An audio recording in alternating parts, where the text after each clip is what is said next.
بسم اللہ الرحمن الرحیم الحمد للہ الذی لا یبلغ مدحتہ القائلون ولا یحصی نعماءہ العادون ولا یؤدی حقہ المجتہدون الذی فطر الخلائق بقدرتہ ونشر الریاح برحمتہ ثم الصلاة والسلام وتحیۃ والاکرام علی اشرف الخلائق اجمعین حبیبنا و حبیب الہ العالمین سیدنا المجدد نذیرنا المؤید المصطفى الامجد المحمود الاحمد ابی القاسم محمد صلی اللہ علیہ وعلى اہل بیتہ الطیبین الطاہرین الہداة المہدیین المعصومین المظلومین الذین اذهب اللہ عنہم الرجس وطہرہم تطہیرا.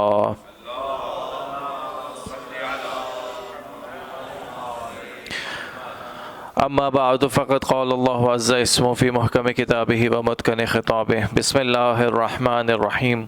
رسلا مبشرین و منذرین لئلا یکون للناس علی اللہ حجہ. صدق اللہ العلی العظیم. صلوات بھیجیے گا محمد و آل محمد محمد و آل محمد.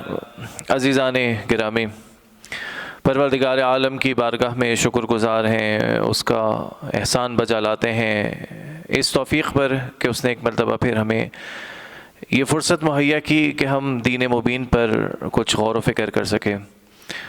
یہ مکتب جسے ہم مکتب اہل بیت کہتے ہیں، اس مکتب کا کوئی عقیدہ، کوئی نظریہ ایسا نہیں ہے جس کا مبنا قرآن پر نہ ہو. ہمارا کوئی عقیدہ ایسا نہیں ہے کہ جس کے مبانی قرآن سے وابستہ نہ ہو، جس کا مبنا قرآن کے اوپر نہ ہو.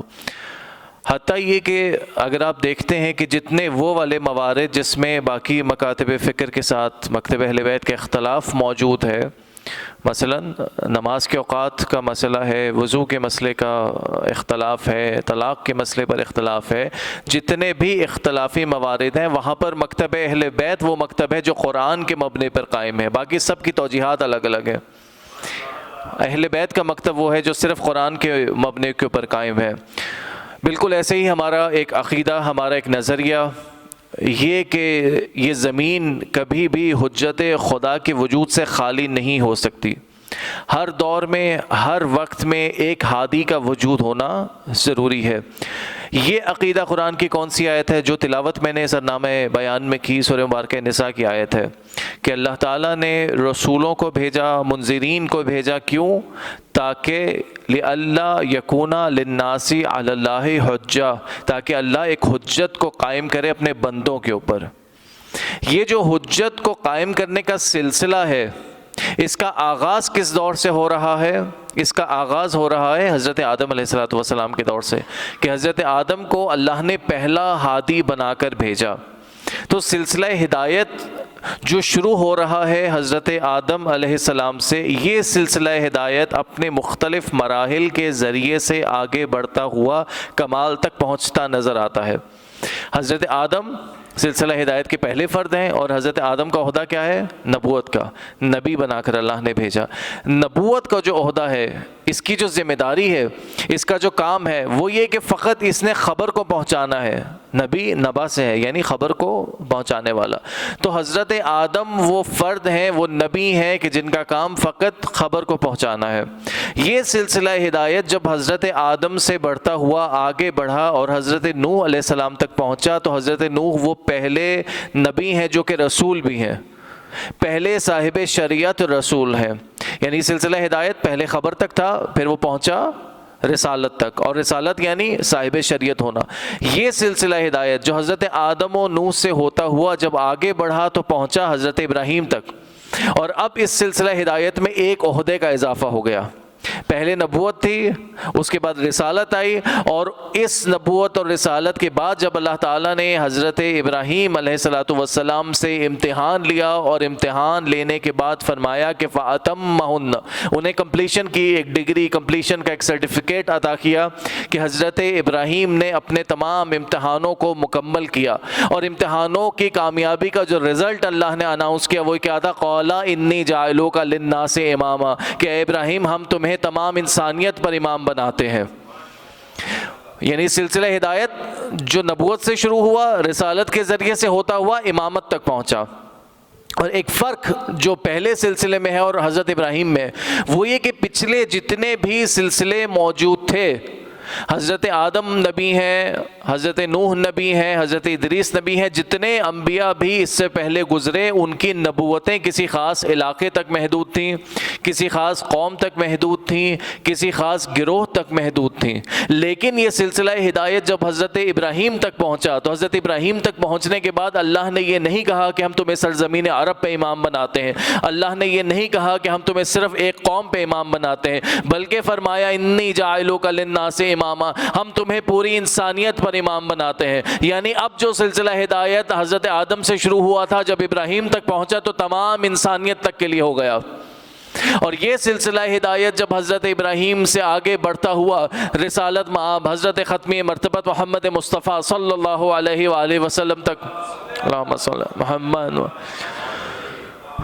تو جب حضرت کی ذات تک پہنچا تو اللہ نے کہا کہ وَمَا أَرْسَلْنَاكَ إِلَّا رَحْمَةً لِّلْعَالَمِينَ، کہ ہم آپ کو تمام عالمین کے لیے رحمت بنا کر بھیج رہے ہیں۔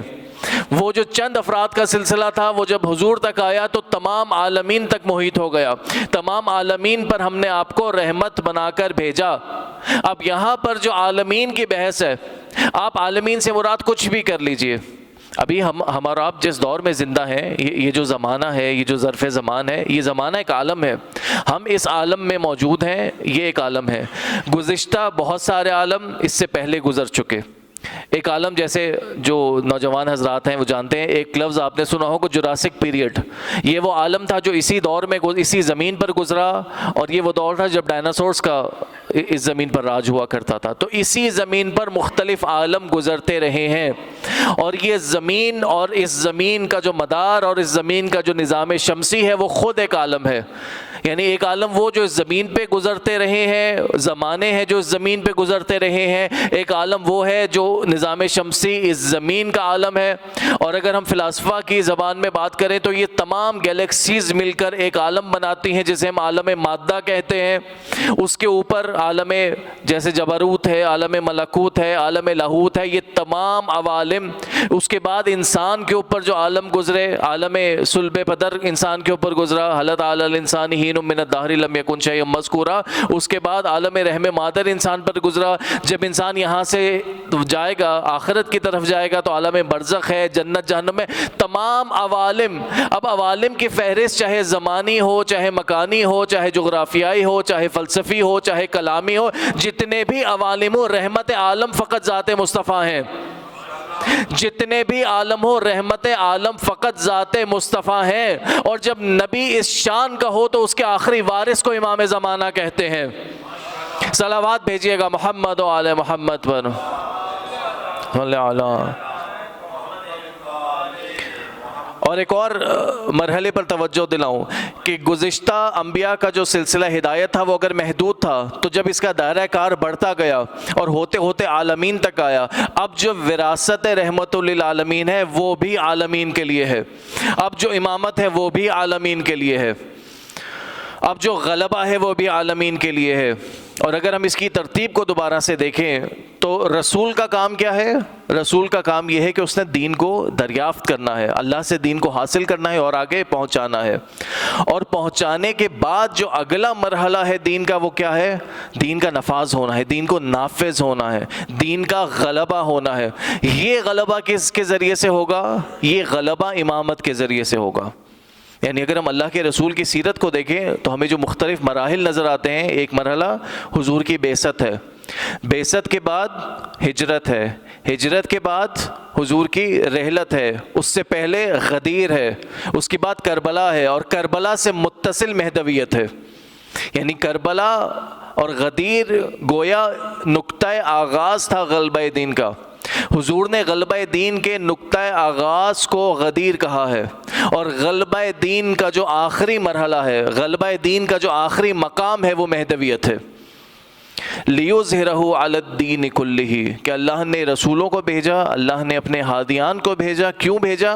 کہ اللہ دین کو پورے کا پورا غالب کرے۔ اس کی وجہ یہ ہے کہ یہ دین کے مزاج میں غلبہ ہے۔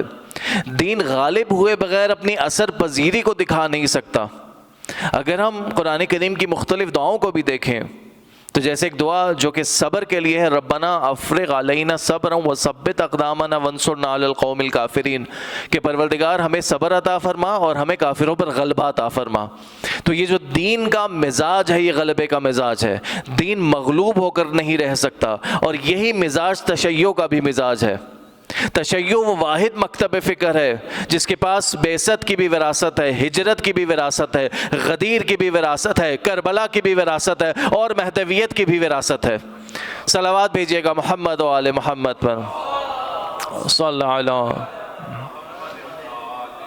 یہ سلسلہ امامت ہے جو اس طریقے سے متصل ہے سلسلہ نبوت کے ساتھ کہ انبیاء کا کام دین کو دریافت کرنا اور لوگوں تک پہنچانا، اور امامت کا کام دین کو نافذ کرنا اور دین کا غلبہ عطا کرنا ہے۔ اسی لیے جب ہم اپنے امام کی زیارت پڑھتے ہیں تو ہم کہتے ہیں السلام علیکہ یا وارث آدم صفوۃ اللہ، السلام علیکہ یا وارث نوح نبی اللہ، السلام علیکہ یا وارث موسیٰ کلیم اللہ، السلام علیکہ یا وارث ابراہیم خلیل اللہ۔ کیوں؟ کیونکہ یہ وراثت وہ ہے جو انبیاء کے ذریعے سے ہوتی ہوئی امامت تک آئی ہے، اور غلبہ دین کے ذریعے سے اس مشن کی تکمیل ہوگی۔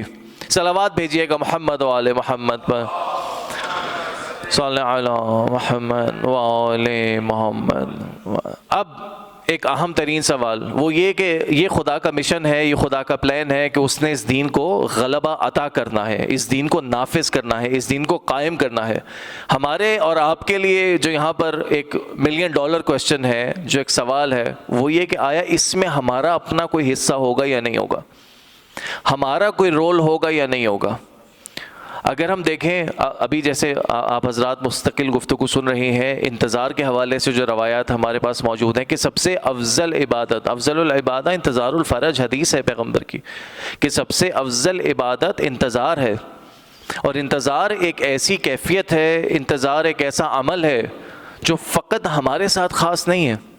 یعنی انتظار اس سے پہلے اگر ہم سیرت انبیاء کو دیکھیں، تاریخ انبیاء کو دیکھیں، تو انتظار ایک ایسی چیز ہے جو گزشتہ قومیں مستقل گزار چکی ہیں۔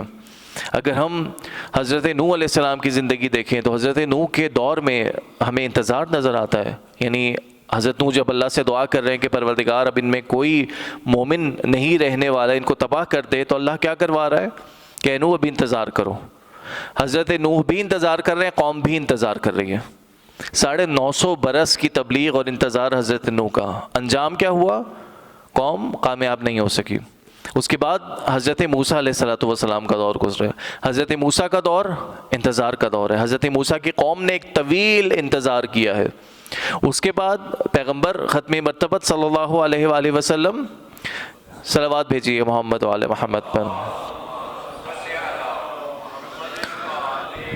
پیغمبر کا جو دور تھا اس سے پہلے یہود و نصارہ انتظار کرتے رہے ہیں، تو انتظار اللہ کی سنت رہا ہے، انتظار اللہ کے قانون میں رہا ہے۔ انتظار کے ذریعے سے قرآن مجید میں جیسے ارشاد ہے سورہ مبارکہ ملک کی جو پہلی آیت ہے، تبارک الذی بیدہ الملک الذی خلق الموت والحیات لیبلوکم ایکم احسن عملا، کہ اللہ نے موت و حیات کو اس لیے خلق کیا تاکہ وہ تمہیں آزمائے کہ حسن عمل کون انجام دیتا ہے۔ تو آزمائش کا ایک اہم ترین عنصر جو ہمیں نظر آتا ہے وہ کون سا ہے؟ انتظار۔ اس کے ذریعے سے اللہ نے گزشتہ قوموں کو آزمایا، لیکن ہمارے انتظار میں اور گزشتہ قوموں کے انتظار میں ایک بنیادی فرق ہے، وہ یہ کہ گزشتہ قومیں اگر فیل ہوتی رہی ہیں تو مسئلہ نہیں تھا۔ کیوں؟ کیونکہ بعد میں ہادی آنے والے تھے۔ ہمارے ساتھ جو مسئلہ ہے، ہمارے ساتھ جو معاملہ ہے وہ کیا ہے کہ اب جو انتظار ہے وہ آخری انتظار ہے۔ تو اب یہ جو غلبہ دین ہے، یہ سب کچھ ہونا ہے، اس میں ہمارا حصہ ہوگا یا نہیں ہوگا۔ ایک مثال آپ کی خدمت میں عرض کرتا ہوں۔ حضرت موسیٰ کے دور میں واقعہ آپ کا سنا ہوا ہے کہ حضرت موسیٰ نے دیکھا کہ ایک شخص ہے جو بنی اسرائیل سے ہے، یعنی حضرت موسیٰ کی اپنے قوم سے ہے، ایک شخص وہ ہے جو قبطی ہے، اور یہ دونوں آپس میں لڑ رہے ہیں۔ اس شخص نے جو حضرت موسیٰ کی قوم سے تھا، جو بنی اسرائیل سے تھا، اس نے حضرت موسیٰ کو پکارا اور حضرت موسیٰ نے اس کی مدد کی، اور دوسرے دن پھر وہ لڑ رہا تھا، اس نے پھر حضرت موسیٰ کو پکارا، حضرت موسیٰ نے پھر مدد کی، مگر اب کی بار حضرت موسیٰ نے اپنی قوم کے شخص سے کہا کہ تو کل بھی لڑ رہا تھا، آج بھی لڑ رہا ہے، تو لگتا ہے تو خود ایک جھگڑالو انسان ہے۔ تو اس نے کیا کہا کہ اے موسیٰ، کل تم نے ایک گھونسا مار کر، ایک مکہ مار کر اس قبطی کو قتل کر دیا تھا، تو آج تم میری جان کے در پہ ہو۔ اچھا، یہاں پر جو ایک اہم ترین نقطہ ہے، جو ایک باریکی ہے اس بات میں، وہ یہ کہ یہ جو بنی اسرائیل کا آدمی پکار رہا ہے کہ اے موسیٰ میری مدد کرو، یہ کس موسیٰ کو پکار رہا ہے؟ اگر ہم حضرت موسیٰ کے دور کو دیکھیں، حضرت موسیٰ بھی فرعون کے محل اور ان معاملات میں، حضرت موسیٰ نے اپنی بعثت کا اعلان نہیں کیا ہے۔ یہ جو پکارنے والا پکار رہا ہے کہ اے موسیٰ میری مدد کرو، یہ کس موسیٰ کو پکار رہا ہے؟ موسیٰ نے ابھی بطور نبی اپنے آپ کو انٹروڈیوس نہیں کروایا، موسیٰ نے بطور نبی اپنی شریعت کو پیش نہیں کیا۔ یہ جو پکارنے والا کہہ رہا ہے کہ اے موسیٰ میری مدد کرو، یہ کس موسیٰ کو پکار رہا ہے؟ تو اس کا جواب یہ ہے کہ یہ جس موسیٰ کو پکار رہا ہے، یہ وہ موسیٰ ہے جو ان کی گزشتہ تعلیمات میں ان کے لیے ایک منجی کی حیثیت رکھتا ہے۔ یعنی یہ اپنے منجی کو پکار رہا ہے، یہ اپنے نجات دہندہ کو پکار رہا ہے، یہ شخص موسیٰ کو نہیں پکار رہا، یہ شخصیت موسیٰ کو پکار رہا ہے، یہ اپنے اس ہادی کو پکار رہا ہے، یہ اپنے اس نجات دہندہ کو پکار رہا ہے جس نے آ کر ان کو نجات دلانی ہے ظلم و ستم سے۔ لیکن اس کو یہ معلوم نہیں ہے کہ یہی وہ شخص موسیٰ ہے کہ جو کہ اصل شخصیت ہے۔ مگر مشکل کیا پیش آئی کہ بغیر تیاری کے پکار رہا تھا، بغیر آمادہ ہوئے پکار رہا تھا، اور جب بغیر آمادہ ہوئے پکار رہا تھا، جب بغیر تیاری کے پکار رہا تھا، تو نہ صرف یہ کہ خود اپنے لیے مشکل کھڑی کر دی، بلکہ اس ہادی کو بھی مشکل میں ڈال دیا۔ اس ہادی کے اپنے لیے اتنی مشکل کھڑی کر دی کہ اس کو راتوں رات وہاں سے خوف زدہ ہو کر، خائفاً یترقبا، خوف زدہ ہو کر وہاں سے جانا پڑا۔ لیکن وہ حضرت موسیٰ تھے۔ ہمارے دور میں اور حضرت موسیٰ کے دور میں کیا فرق ہے؟ اب آخری حجت ہے، آخری حجت غلبہ حاصل کرے گی۔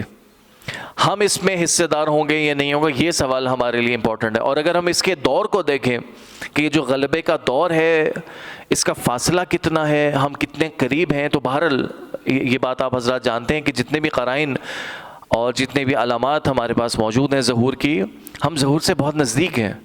ایک علامت جو آپ سب حضرات گزشتہ کچھ سالوں میں ہمارے دیکھتے ہی دیکھتے ایک علامت ایسی ہمارے سامنے آئی کہ حضرت حجت جب ظہور کریں گے تو اپنا تعارف کروائیں گے، اور اپنے تعارف میں ایک جملہ کہیں گے۔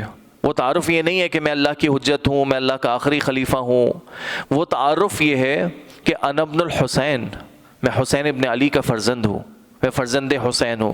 اچھا، اس کا مطلب یہ ہے، فرض کیجئے آپ اگر مجھ سے ناواقف ہیں اور مجھے آپ کو اپنا تعارف کروانا ہے، تو مجھے آپ کو اپنا تعارف اس انداز میں کروانا پڑے گا کہ اگر میں کسی شخصیت کے ذریعے سے کروا رہا ہوں کہ میں فلاں صاحب کا دوست ہوں، فلاں صاحب کا بھائی ہوں، فلاں صاحب کا بیٹا ہوں، فلاں صاحب کا رشتہ دار ہوں، تو مجھے یہ یقین ہونا چاہیے کہ آپ اس فلاں شخص کو جانتے ہیں، آپ اس آدمی کو جانتے ہیں، تب میرا تعارف آپ کے لیے قابل قبول ہوگا۔ تو اگر حضرت حجت یہ کہہ رہے ہیں کہ انا ابن الحسین، اس کا مطلب یہ ہے کہ یہ وہ دور ہوگا جب پوری دنیا یہ جانتی ہوگی کہ حسین کون ہے۔ اور آج کے دور میں گزشتہ کچھ دور سے ہم دیکھ رہے ہیں کہ جتنی تیزی سے حسینیت اور پیغام حسینیت اور جو 40 کے اجتماعات ہم دیکھ رہے ہیں، دنیا بہت تیزی سے حسین ابن علی سے واقفیت حاصل کر رہی ہے، دنیا بہت تیزی سے سید الشہداء کے نام سے واقفیت حاصل کر رہی ہے۔ اس کا مطلب یہ کہ ظہور ہمارے بہت نزدیک ہے۔ اچھا، اور دوسرا جو مرحلہ میں نے عرض کیا کہ انتظار میں جو ہماری کیفیت ہو سکتی ہے وہ کیا ہو سکتی ہے، یعنی ہم ظہور کے نزدیک ہیں، ہم اس غلبہ دین کے مرحلے کے نزدیک ہیں۔ اب یہ کہ ہم اپنا پارٹ کیسے پلے کر سکتے ہیں، ہم اپنا حصہ کیسے ڈال سکتے ہیں، تو انتظار کی دو ہمارے سامنے صورتیں موجود ہیں، گویا دو ارکان ہیں انتظار کے۔ ایک انتظار وہ ہے کہ جس میں ہماری اپنی کوئی فعالیت نہیں ہے، جس میں ہماری اپنی کوئی ایکٹیویٹی نہیں ہے۔ کون سا انتظار؟ فرض کیجئے ابھی آپ کو اگر کہیں سفر کرنا پڑے، آپ کہیں ایئرپورٹ پہ جاتے ہیں، بس ٹرمینل پہ جاتے ہیں، ریلوے اسٹیشن پر جاتے ہیں، اور آپ نے ٹکٹ لے لیا اور آپ کو پتہ چلا کہ آپ کی سواری میں ابھی آدھا گھنٹہ ہے۔ یہ جو آدھا گھنٹہ ہے یہ بھی آپ کا انتظار ہے۔ آیا امام کا جو انتظار ہے وہ اس انتظار جیسا ہے؟ نہیں۔ یہ جو آدھا گھنٹہ آپ نے انتظار کیا، اس میں کوئی فعالیت نہیں ہے۔ یہ جو آدھا گھنٹہ 1 گھنٹہ آپ نے انتظار کیا، فرض کیجئے آپ نے ایک امتحان دیا اور امتحان دینے کے بعد آپ نتیجے کے منتظر ہیں، اب آپ رزلٹ کے ویٹ کر رہے ہیں، رزلٹ میں 1.5 مہینہ ہے۔ یہ جو 1.5 مہینہ کے انتظار میں آپ بیٹھے ہوئے ہیں، یہ انتظار کسی قسم کی کوئی فعالیت رکھتا ہے؟ نہیں رکھتا، ایک منفعل کیفیت ہے انتظار کی۔ جبکہ حضرت حجت کا جو انتظار ہے وہ کیسا ہونا چاہیے؟ تو انتظار کے ہم ارکان کو دیکھیں تو انتظار یعنی ایک ہماری امید قلبی ہے اور ایک سعی عملی ہے۔ ایک ہمیں ہمارے دل میں امید موجود ہے اور ہمارے عمل میں کوشش موجود ہے. یہ انتظار کیسا انتظار ہو سکتا ہے کہ فرض کیجئے آپ کے کسی رشتہ دار نے، آپ کے کسی دوست نے کسی دوسرے شہر سے لاہور آنا ہے اور آپ پہلے سے لاہور میں موجود ہیں، اور اس رشتہ دار نے لاہور میں کسی کام کو انجام دینا ہے. آپ کے کسی بھائی نے کہا کہ مجھے لاہور آنا ہے اور مجھے لاہور میں فلاں یونیورسٹی میں ایڈمیشن لینا ہے، اب مجھے آپ سے مدد درکار ہے. اچھا، اب آپ مدد کیسے کر سکتے ہیں؟ آپ اگر یہ فون کر کے کہیں کہ بھائی ہم نے آپ کے لیے بہترین کھانے کو تیار کر کے رکھا ہوا ہے، آپ تشریف لائیے، آیا یہ اس کی مدد ہو سکتی ہے کہ آپ نے بہترین کھانا تیار کیا، آپ نے بہترین بستر تیار کیا؟ نہیں. مدد کیا ہو سکتی ہے کہ جو کام اس نے آ کر انجام دینا ہے، اگر آپ اس میں اس کی مدد کر دیں، آپ اس کو کال کر کے یہ کہیں کہ میں نے یونیورسٹی کا پروسپیکٹس لے کر رکھا ہوا ہے، میں نے یونیورسٹی کا فارم لے کر رکھا ہوا ہے، تم آؤ اور فل کر کے جمع کروا دو. یہ انتظار کی کیفیت ہے. تو اگر ہمیں یہ معلوم ہے، اور جو کہ معلوم ہے پیغمبر اکرم کی حدیث سے، کہ امام نے آ کر کرنا کیا ہے، امام نے آ کر نافذ کیا کرنا ہے، یملأ الارض قسطا وعدلا کما ملئت ظلما وجورا، کہ زمین کو عدل و انصاف سے وہ اس طرح سے پر کر دیں گے جس طرح سے وہ ظلم و جور سے پر ہو چکی ہوگی. تو امام کا آنے کا مقصد، امام کے آنے کا جو کام ہے وہ کیا ہے؟ زمین کو عدل و انصاف سے پر کرنا. تو ہم اور آپ اگر مدد کر سکتے ہیں تو کیسے کر سکتے ہیں؟ کہ اگر کہیں پہ بھی ہمیں بے عدالتی نظر آ رہی ہے، خود اپنی زندگی میں اگر بے عدالتی ہے، ہمارے اپنے گھروں میں اگر کہیں بے عدالتی ہے، معاشرے میں ہم کہیں نفوذ کر سکتے ہیں اور وہاں پر بے عدالتی ہے، تو اس بے عدالتی کو دور کرنے میں جو ہم اپنا کردار ادا کر سکتے ہیں وہی نصرت امام قرار پائے گی. صلوات بھیجیے گا محمد و آل محمد محمد وآل محمد. اور یہ مرحلہ نصرت امام کا مرحلہ خود امام کی نصرت کے بغیر ممکن نہیں ہے. یعنی ہم نصرت امام بعد میں کریں گے، پہلے ان کی نصرت ہمیں چاہیے ہوگی. اور بہت سے ایسے واقعات ہیں امام سے ارتباط کے اور ان سے نصرت کے. اگر ایک مرتبہ ہم اپنے قلب سے کوشش کریں امام سے تعلق پیدا کرنے کا، تو بہت سارے ایسے واقعات ہیں. ہمارے ایک بڑے مرجع تقلید آیت اللہ سید حسین بروجردی، جو امام خمینی سے پہلے ایران کی مرجع تقلید تھے، ان کے بعد آیت اللہ سید ابو الحسن اصفہانی، بہت بڑے مرجع گزرے. ان کا واقعہ مشہور ہے کہ دین کی طلب اور دین کا علم حاصل کرنے کا شوق تھا، اور یہ اپنے گاؤں سے نکلے، اور گاؤں سے نکلنے کے بعد اصفہان پہنچے، اصفہان کے حوزے میں پہنچے. اور جس طرح سے زمانہ طالب علمی ہے اور بے سر و سامانی کا عالم ہے، اور جو ان کا کمرہ تھا اس کمرے میں نہ بستر ہے نہ کوئی اور اسباب ہیں، تو شدید ایک کسمہ پرسی کی کیفیت میں یہ وہاں پر موجود تھے. ایک بار ایسا ہوا کہ ان کے والد ان سے ملنے کے لیے آئے، اور جب والد ملنے کے لیے، اور والد نے دیکھا کہ ایک چراغ تک جلانے کے پیسے ان کے پاس نہیں ہیں، تو والد بہت زیادہ غصہ ہوئے، کہا کہ ہم نے تمہیں منع کیا تھا کہ یہ اس لائن میں مت جاؤ اور یہ صحیح نہیں ہے اور یہ سارا کچھ ہے، تو واپس چلو. یہ کہتے ہیں کہ میں نے اس وقت شدت قلب کے ساتھ اپنے امام کو پکارا، میں نے شدت قلب کے ساتھ امام کو یہ پکارا کہ اے آقا و مولا، میرا کوئی والی اور وارث نہیں ہے، اگر آپ چاہتے ہیں کہ میں دین کی خدمت کروں، آپ کے مکتب کی خدمت کروں تو مدد فرمائیے، اور اگر آپ قبول نہیں کرتے تو میں اپنے شہر میں واپس چلا جاؤں گا.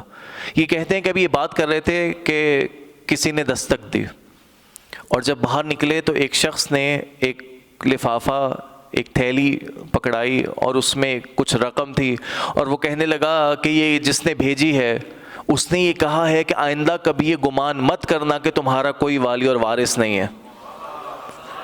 بے تحاشا ہمارے پاس ایسے واقعات موجود ہیں. ابھی یہ ذہن میں ایک اور واقعہ میرے آیا کہ ایک موچی گزشتہ دور کی بات ہے، امام کا بہت زیادہ چاہنے والا، امام کا بہت زیادہ معتقد تھا، اور بیچارہ غریب انسان تھا اور کوئی مال و اسباب نہیں تھے، کرائے کے مکان میں رہتا تھا. اور ایک دفعہ کیفیت یہ ہوئی کہ 3 ماہ گزر گئے اور مکان کا کرایہ ادا کرنے کے پیسے نہیں تھے، تو 3 مہینے تک بیچارہ مشکل میں رہا.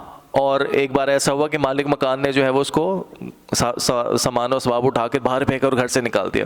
اب یہ بیچارہ جو ہے وہ کسی ویرانے میں جا کر بیٹھا اور چیخنے چلانے لگا، فریاد کرنے لگا کہ یا صاحب الزمان، میں آپ کا چاہنے والا تھا، میں آپ سے محبت کرنے والا تھا، اور یہ دیکھیے میرے ساتھ کیا ہوا، اب آپ میری مدد کے لیے آئیے.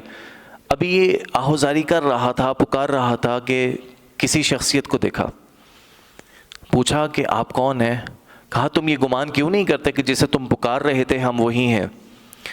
تو یہ کہنے لگا کہ اے امام، میں آپ کو پکار رہا تھا، میں آپ سے مدد طلب کر رہا تھا، میں آپ سے ارتباط کر رہا تھا، میں بہت زیادہ پریشان ہوں۔ امام نے اس کو تسلی دی، کہا کہ دیکھو تم ہم سے محبت کرنے والے ہو، ہمارے چاہنے والے ہو، اور ہمارے اجداد کے چاہنے والے ہو، ہمارے اجداد نے کہاں کہاں صبر کیا ہے، کیسی کیسی کیفیتوں پر صبر کیا ہے۔ اب یہ بیچارہ اپنی سادہ دلی میں کہنے لگا کہ میں جانتا ہوں کہ آپ کے اجداد نے بہت صبر کیا، میں آپ کے اجداد کا چاہنے والا ہوں، لیکن مولا آپ کے اجداد جو ہے وہ کرائے کے مکانوں میں نہیں رہے یہ مشکل جو میں گزار رہا ہوں یہ آپ کے اجداد نے نہیں گزاری۔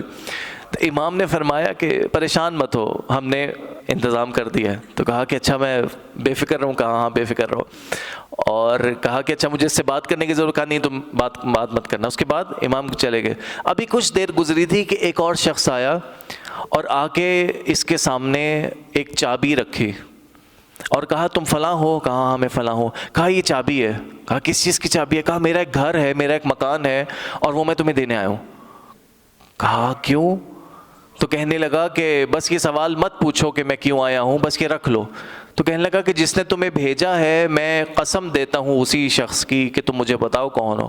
کہنے لگا مجھے میرے زمانے کے امام نے حکم دیا تھا، مگر میں شرمندہ ہوں کہ مجھے آنے میں تاخیر ہو گئی، مجھے کل کا حکم تھا اور میں آج پہنچا ہوں۔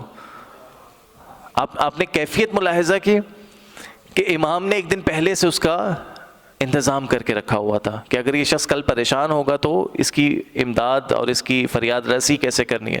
تو یہ جو سلسلہ ہے، جو سلسلہ ہدایت حضرت آدم سے چلا اور حضرت نوح تک پہنچا، حضرت ابراہیم تک پہنچا، پیغمبر ختمی مرتبت تک پہنچا، غدیر تک آیا، اور غدیر کے بعد کربلا، اور کربلا کے بعد اب مہدویت اور غلبہ دین، ہم بہت کرٹیکل مومنٹ پہ کھڑے ہیں، ہم بہت اہم ترین مرحلے پہ کھڑے ہیں۔ کیوں؟ کیونکہ ہم اس پوری محنتوں کے آخری مرحلے پر ہیں، ہم اس پوری محنتوں کے ثمر کو دیکھنے کے قریب ہیں، اور یہ دیکھنا ہماری نصرت، اور ہماری نصرت کے لیے پہلے خود امام کی نصرت، تو امام سے ارتباط، امام سے توسل، اس کے بغیر یہ ممکن نہیں ہے۔ تو پروردگار عالم سے ہم دعا گو ہیں کہ پروردگار انشاءاللہ ہمیں امام زمان کے ناصران میں شمار فرمائے، پروردگار ان کے ظہور میں تعجیل فرمائے، اور پروردگار ہمیں یہ توفیق عطا فرمائے کہ حضرت کے اگر ہماری زندگی میں ان کا ظہور ہمیں دیکھنا نصیب فرمائے، ہماری زندگیوں کے بعد ہے تب بھی ہمیں عدل و انصاف کو اور ان کے ظہور میں مدد کرنے کی توفیق عطا فرمائے۔ وما علینا الا البلاغ۔